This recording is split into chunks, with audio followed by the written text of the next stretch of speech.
ورته چلې موږ ټول الله تعالی انسانان پیدا کړو په الله یقینو که په دې ملک کې لکه څومره د پنجابي حق دی د عمره د موږ هم حق دی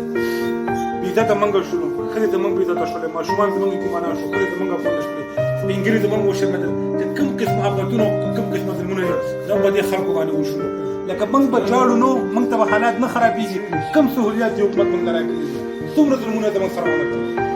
او دې باوجود زموږ په سترګو کې اوښکې مه راځه موږ ته خفګان مه راځه مشران دغه رنګې شو کشران دغه رنګې شو خامخا به دا حالات موږ ته راځي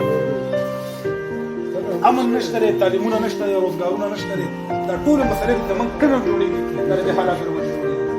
نو موږ ټول له پکار دي مشرانو له کشرانو له چې لکه د امن دپاره دعاګانې وکړو هر سړی خپل دومره محنت وکړي چې په دې علاقه کې په خپله امن ډېولی کوټ علاقه زموږ ده دل او بار نه راځي غیر خلک دې نه راځي دل او ما او تا به دلته امن راولي ما او تا به د امن دپاره کوشش کوو د امن موږ به حال نه کړو زموږ بچي زموږ مشران دا ټول موږ ته خیرې کړو زموږ